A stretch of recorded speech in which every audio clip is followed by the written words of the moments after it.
సంగారెడ్డి జిల్లాలో స్వైన్ ఫ్లూపై సమరం చేస్తున్నారు వైద్యాధికారులు. వ్యాధి లక్షణాలపై జనాల్లో అవగాహన కల్పిస్తున్నారు. హాస్పిటల్లో స్పెషల్ వార్డులు ఏర్పాటు చేశారు. వ్యాధి తీవ్రత పెరిగితే వెంటనే హైదరాబాద్ కు తరలిస్తున్నారు. చలి ఎక్కువగా ఉండడంతో స్పీడ్ గా స్వైన్ ఫ్లూ వ్యాపిస్తుందంటున్నారు నిపుణులు.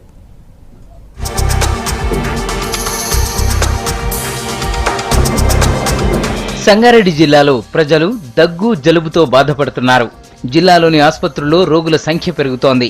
అయితే వీరిని స్వైన్ ఫ్లూ టెన్షన్ వెంటాడుతోంది. రద్దీ ప్రాంతాల్లో తిరగడానికి జనం జంకుతున్నారు.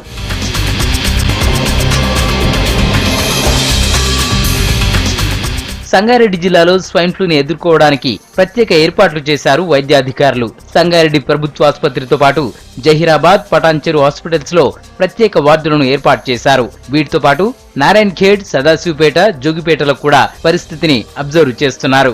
ముందు జాగ్రత్త చర్యగా పెద్ద మొత్తంలో మందులను సిద్ధం చేశారు. ఎవరికైనా స్వైన్ ఫ్లూ లక్షణాలు కనిపిస్తే వెంటనే చర్యలు తీసుకుంటున్నారు. ప్రజలకు అవగాహన కల్పిస్తున్నారు.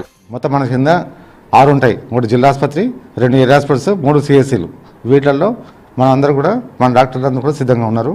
మరియు పిఎస్సీలో కూడా చెప్పడం జరిగింది. మన డిఎంహెచ్ మేడం గారు కూడా పర్యవేక్షణలో జరుగుతున్నాయండి. అంతా దగ్గరకు మందులు కూడా అందరికీ సప్లై చేయడం జరిగింది. ప్రస్తుతానికైతే ఇంతవరకు మనకు ఈ సీజన్లో ఈ సంవత్సరము రిపోర్ట్ కాలేదు. అటువంటి ఏమైనా ఉంటే కూడా మనము తట్టుకోవడానికి, అంటే వాటిని చూడడానికి డాక్టర్లకు అందరూ కూడా సిద్ధంగా ఉన్నారు. వైద్య ఆరోగ్య శాఖ సలహాలు, సూచనలు పాటిస్తున్నారు జనం. స్వైన్ ఫ్లూ వ్యాధిపై అవగాహన పెంచుకుంటున్నారు. వ్యాధి లక్షణాలు కనిపిస్తే వెంటనే ప్రభుత్వ హాస్పిటల్కు వెళ్లి ట్రీట్మెంట్ చేయించుకుంటున్నారు. ప్రైవేట్ హాస్పిటల్కి వెళ్ళి డబ్బులు దుబారా చేసుకుంటున్నారు. పేద ప్రజలకు ఇది చిల్లు పడుతుందని చెప్పేసి తెలంగాణ ప్రభుత్వం మరి దీన్ని దృష్టిలో పెట్టుకొని ప్రతి రాష్ట్ర వ్యాప్తంగా ప్రతి గవర్నమెంట్ హాస్పిటల్లో ఒక సపరేట్ వార్డు కేటాయించడం అన్నది ఇది తెలంగాణ ప్రభుత్వానికి, మరి బంగారు తెలంగాణకి ఇది నిదర్శనం. ముందు జాగ్రత్త చర్యలు తీసుకుంటే స్వైన్ ఫ్లూకు భయపడాల్సిన అవసరం లేదంటున్నారు వైద్యులు.